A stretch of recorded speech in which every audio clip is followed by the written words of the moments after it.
Hi everyone, my name is Sukenya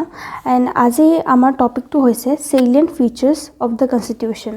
Topic number 1, we already discussed on historical background. যদি আপোনালোকে check নাই কৰা, you can just give it a check. Via this series, we are going to cover the entire syllabus of polity topic wise. ঠিক আছে, আমি topic wise কি কৰিম, এই polity যোনো subject চাম যে UPSC বা APSC কেনে questions সুধিছে and before the prelims we will try to cover it up. UPSC analysis মতে এই টপিকটোৰ পৰা আমি দেখা পাইছো যে every year questions সুধিছে minimum এটা at most 4টা. That's why this topic is really very important and APSC questions সুধিব পাৰে. Start কৰাৰ আগতে অলপ background চাও যে under this topic আমি পঢ়িব কি লাগিব, ঠিক আছে? ইয়াত পঢ়িব লাগিব যে আমি various sources of the constitution. Sources of কথা ক'বলৈ গ'লে যেনেকৈ আমি UK গভৰ্ণমেণ্টৰ পৰা কি লৈছোঁ, আমি ৰিট ছিষ্টেম লৈছোঁ, তেনেকৈ US পৰা কি লৈছোঁ, দ্য কনচেপ্ট অফ প্ৰিএম্বল, ঠিক আছে? তেনেকৈ আমি চাউথ আফ্ৰিকাৰ পৰা কি লৈছোঁ, দ্য প্ৰচিডিউৰ অফ এমেণ্ডমেণ্ট, ঠিক আছে? তেনেকৈ আমি বেলেগ বেলেগ কাণ্ট্ৰিজৰ পৰা বেলেগ বেলেগ প্ৰভিজনছ আমি আমাৰ কনষ্টিটিউশ্যনখনত এড কৰিছোঁ. Therefore it becomes very important to know যে আমি কোনখন কাণ্ট্ৰিৰ পৰা কোনটো লৈছোঁ. তো ইয়াত under this topic these things are discussed, all right? Then we should know that a type of a constitution কি হয়, lengthy হয়, written constitution হয়, then form of government আমি কি follow কৰোঁ, parliamentary system of government, all right? Then our we have independent judiciary, ঠিক আছে? Then our constitution is rigid plus কি flexible. এনেকুৱা কিছুমান provisions আছে যোনবোৰ amend কৰিবলৈ বহুত দিগদাৰ, ঠিক আছে? এণ্ড এনেকুৱা কিছুমান provisions আছে যোনবোৰ amend কৰিবলৈ বা চেঞ্জ কৰিবলৈ বহুত ইজি, ঠিক আছে? তেনেকৈ আমাৰ these are some of the features of our constitution, so we have to know every single feature in detail, ঠিক আছে? all right, questions সমূহ চাওঁ কেনেকুৱা আহিছে নাই. APSC questions কেনেকৈ সুধিছে, প্ৰথম প্ৰশ্নটো হৈছে one of the elements of direct democracy. এতিয়া ডাইৰেক্ট ডেমক্ৰেসি হৈছে দুটা টাইপৰ, indirect and democracy is of two types, direct and indirect. Direct democracy has 4 elements. কি referendum, then we have initiative, then we have plebiscite বুলি কয়, plebiscite, and the fourth one is recall. Referendum মানে এটা proposed legislation publicৰ ওচৰত পঠাই দিয়ে for their direct votes. Initiative মানে আমি কি কৰিব পাৰোঁ, as a citizen of the particular nation আমি নিজে এখন বিল propose কৰিব পাৰোঁ, ঠিক আছে? Plebiscite মানে publicৰ পৰা vote লয়, opinion লয় regarding any issue, all right? Mostly territorial issue. Recall মানে আমি যদি কোনোবা এজন legislator কাম ভাল নাই দেখা, we can ask the person to step down, or we can remove a representative, ঠিক আছে? তো ইয়াৰ ভিতৰত কোনটো ইয়াৰ ফিচাৰ হয়, obviously referendum, বাকি কিটা these are not the elements of direct democracy. Second question টো হৈছে the most essential feature of parliamentary form of government is. এটা এই গোটেই কিটা হৈছে parliamentary form of feature. ইয়াৰ ভিতৰত সবতছে important কোনটো হেতু মই সুধিছে, sovereignty of the parliament important, written constitution হয়, accountability is there, and independent judiciary হয়. Most important is the sovereignty of the parliament. কিয়? Because আমাৰ parliament খন sovereign হয়, that's why we are not dependent under anyone. We are sovereign, we are free to make our own rules and our own laws. That's why your option to কি হ'ব, option number A. Question number 3, which of the following is not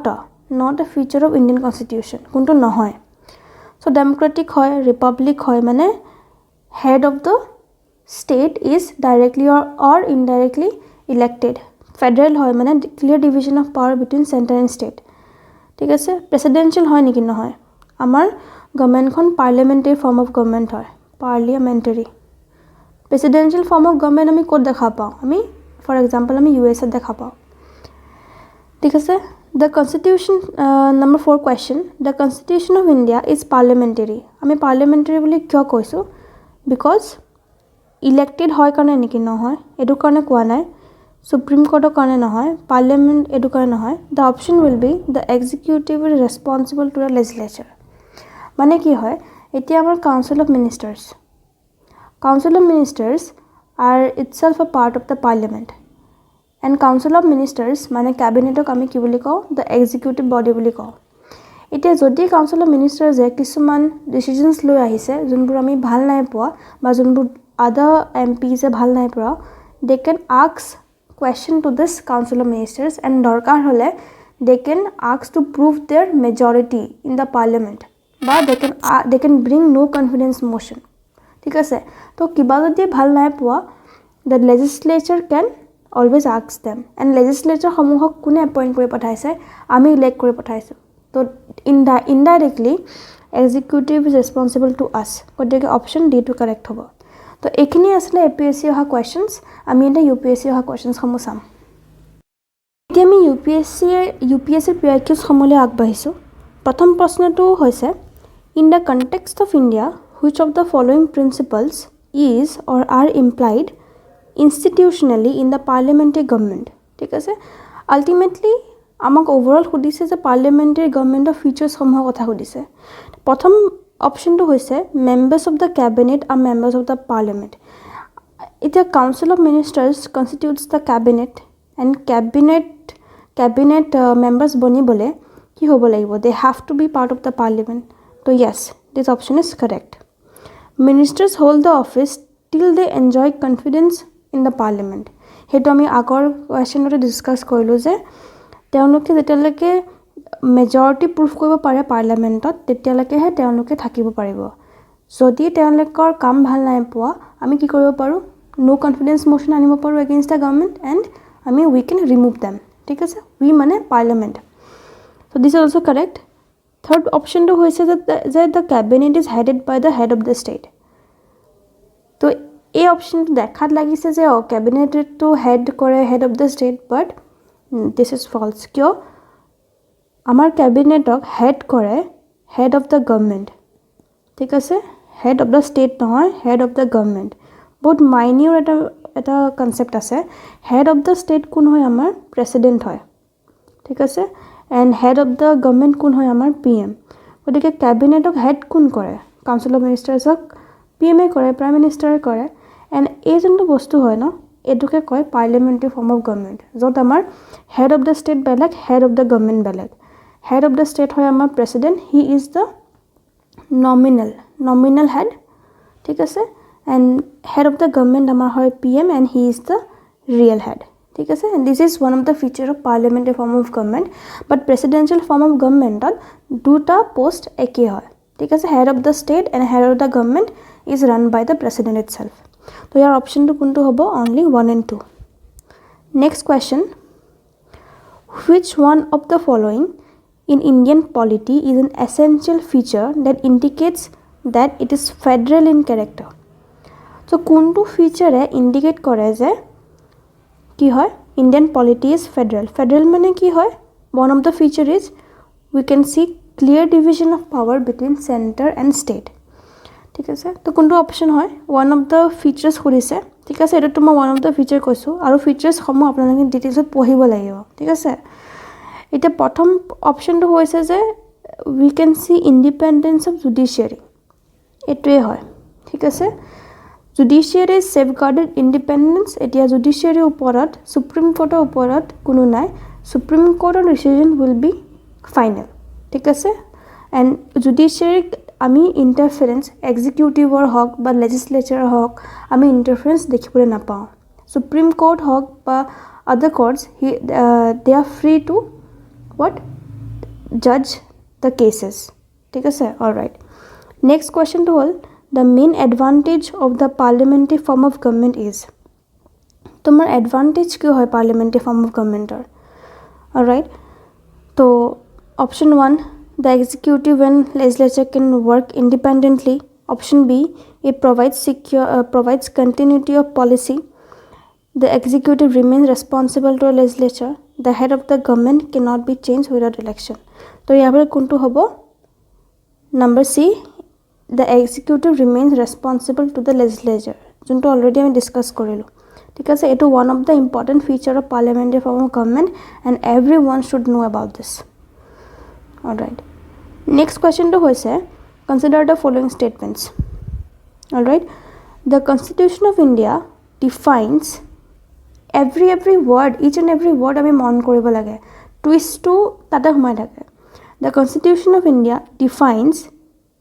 its structure in terms of its federalism secularism fundamental rights and democracy এটো এটা statement দিছে এটো আমি ক'ব লাগে যে এটো হয় নে নহয় ঠিক আছে নেক্সট স্টেটমেন্টটো হৈছে the constitution of India provides for judicial review to safeguard the citizens liberties and to preserve the ideals on which the constitution is based the প্ৰথম কথাটো হৈছে এই যোনটো কনসেপ্ট অফ ফেডাৰেলিজম হৈ গ'ল সেকুলাৰিজম হৈ গ'ল ফান্ডামেন্টাল ৰাইটস হৈ গ'ল এণ্ড ডেমক্ৰেসি হৈ গ'ল এনেকুৱা লাগিছে যে কনস্টিটিউশন ডিফাইন কৰিছে but this is not true constitution has not defined this terms এই কনসেপ্টছখিনি এই আইডিয়াছখিনি আমি ক'ত দেখা পাওঁ we can see in the basic structure ডক্ট্ৰিনত দেখা পাওঁ আমি ঠিক আছে আমি কনস্টিটিউশনত ক্লিয়াৰলি আমি ফেডাৰেলিজমৰ ওপৰত কথা কোৱা আমি দেখা নাপাওঁ ঠিক আছে তো দিস স্টেটমেন্ট উইল বি ৰং সেকেন্ড কথা হৈছে যে কনস্টিটিউশনে জুডিশিয়াল ৰিভিউ কথা কোৱাই নাই এগেইন দিস ইজ ফলস তো আমি পঢ়োঁতে আমি বহুত মাইনিউটলি পঢ়িব লাগিব তো ইয়াৰ কি হ'ব both option 1 and 2 is not correct neither 1 nor 2 ঠিক আছে তো next question to lag bahisu which one of the following is not a feature of the Indian constitution kundu feature nohoy to prothom to lagise je hoy there is independent judiciary we already know about this powers have been clearly divided between center and states ঠিক আছে yes etu hoy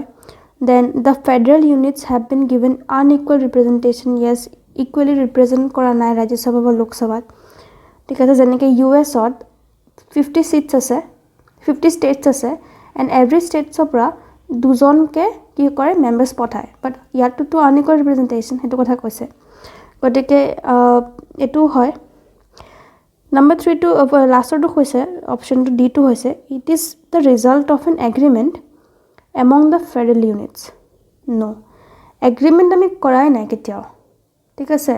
federalism মানে concept to hoy as agreement among all the states but this is not true and it has not been defined in the constitution all right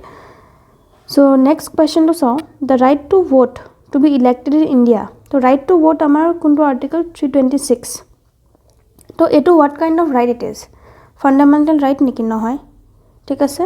যেহেতু এটো constitutional defined আছে হেতু কাৰণে আমি এটো কম constitutional right all right next question to saw which one of the following schedules of the Constitution of India contains provisions regarding anti-defection law तो schedules mon rakha important schedules ba questions ahe kun schedules ot kuntu topic over discuss kora ase that you should know the schedules amar kekhon ase 12 khon ase right to protek khon apnalike pohiba bhalke kintu eta short trick eta jodi sao ami schedules mon rakhibole এটা line মনত ৰাখিব লাগে এটা sentence ঠিক আছে সেন্টেন্সটো হৈছে tears tears tears of old PM এটা এটা সিম্পল সেন্টেন্স এন্ড ইয়াত আপোনালোকে নাম্বাৰিং কৰি দিব পাৰে 1 2 3 4 5 6 7 8 9 10 11 12 ঠিক আছে এটা আমি কেনেকৈ মনত ৰাখিম টি মানে ইয়াত ইউনিয়ন টেৰিটৰিজৰ কথা কোৱা আছে এণ্ড ষ্টেটছ ঠিক আছে ই মানে এমলিউমেণ্টছ এলাউৱেন্সেছ ঠিক আছে এ মানে কি হয় ওথ এণ্ড এফাৰ্মেশ্যন ঠিক আছে আৰ মানে এলোকেশ্যন অফ চিটছ ইন দ্য ৰাজ্য সভা এছ মানে হ'ল যে আমাৰ শিডিউল এৰিয়াজবোৰ কথা কোৱা আছে ঠিক আছে ইয়াত অ মানে আমাৰ ইয়াত এৰিয়াজবোৰ আমাৰ ট্ৰাইবেল এৰিয়াজবোৰ কথা কোৱা আছে ক'ত আসাম মেঘালয় এইবিলাক সাইডৰ দেন এফ মানে হ'ল আমাৰ ফেডাৰেল ষ্ট্ৰাকচাৰটো কথা কোৱা আছে ঠিক আছে দেন আমাৰ ইয়াৰ ও টু হৈছে যে অফিচিয়েল ল্যাঙ্গুৱেজৰ কথা কোৱা আছে আমাৰ 22টা ল্যাঙ্গুৱেজ আছে এইকেইটা কথা কোৱা আছে শিডিউল 9ত আমাৰ ল্যান্ড ৰিফৰ্মছৰ কথা ডিসকাস কৰা আছে শিডিউল 10ত আমাৰ ডি মানে এন্টি ডিফেকশন ল এণ্ড 11 মানে হ'ল পঞ্চায়ত এণ্ড 12 মানে হ'ল municipality this is a short trick এই যদি চেণ্টেন্সটো মনত ৰাখে আপোনাৰ 12খন শিডিউল আপোনাৰ টিপছত মনত থাকিব পাৰে গতিকে আমাৰ কোনখন শিডিউলত এণ্টি ডিফেকশ্যন ল আছে আমি দেখা পাইছোঁ যে ডি মানে 10 নম্বৰ শিডিউলখনত তো তেনেকৈ আমি টিক কৰিব পাৰোঁ ঠিক আছে তো শিডিউলৰ এইটো আপোনালোকে নিজে কৰিব কুৱেশ্যন নম্বৰ 8টো মই পিডিএফটো দি দিম এণ্ড কুৱেশ্যন নম্বৰ তেনেদৰে কুৱেশ্যন নম্বৰ 10টো আপোনালোকে নিজে কৰিব এতিয়া আমি কুৱেশ্যন নম্বৰ এইটা হৈ গ'ল লাষ্ট কুৱেশ্যনটো ডিছকাছ কৰোঁ out of the following statements choose the one that brings out the principle underlying the cabinet form of government এটা আমাৰ cabinet form of governmentৰ features সমূহৰ কথা সুধিছে so cabinet form of governmentৰ features সমূহ যদি আপোনালোকে জানে এই questions কৰিব পাৰিব ইয়াত কি কৈছে number 1 statement it is an arrangement for minimizing criticism against the government whose responsibilities are complex and hard to carry out to the satisfaction of all direct লাগিছে এটো নহয় ঠিক আছে option number 2 the mechanism for speeding up the activities of the government whose responsibilities are day by day হেতু কাৰণে cabinet form বনাইছো নেকি যে আমাৰ বহুত কাম আছে হেতু কাৰণে স্পীড আপ কৰিবলৈ ক্যাবিনেট ফৰ্ম নো থাৰ্ড টু কি কৈছে the mechanism of parliamentary democracy is for ensuring collective responsibility of government to the people এটো যে বাৰে বাৰে ডিসকাস কৰি আছো এটো বহুত অহাও গৈছে কোৱেশ্চনটো এটো মন ৰাখি লওক যে ক্যাবিনেট ফৰ্ম অফ গভৰ্নমেন্ট হক বা পাৰ্লিয়ামেন্টাৰী ফৰ্ম অফ গভৰ্নমেন্ট হক one of the important feature to কি হয় যে executive is responsible to the legislature ultimately legislature members সমূহক মানে parliamentary members সমূহক আমি ইলেক্ট কৰি পঠাইছো গতিকে they are responsible to the people it means to us it is about the important feature the option এটোই correct হ'ব এটোলে যাবলেটো দৰকাৰে নাই so this was all about the PIQs of UPSC and APSC and আপোনালোকে যদি আৰু ইয়াৰ ওপৰত কোৱেশ্চনছ কৰিব বিচাৰিছে আপোনালোকে মক টেষ্টৰ যোনটো সিৰিজ ষ্টাৰ্ট হৈছে ই কুইপেডে যোনটো ষ্টাৰ্ট কৰিছে হেতুত আপোনালোকে এনৰোল কৰি কোৱেশ্চনছ সমূহ কৰি যাব পাৰে so that's all for today we will again come on another day with another important topic thank you all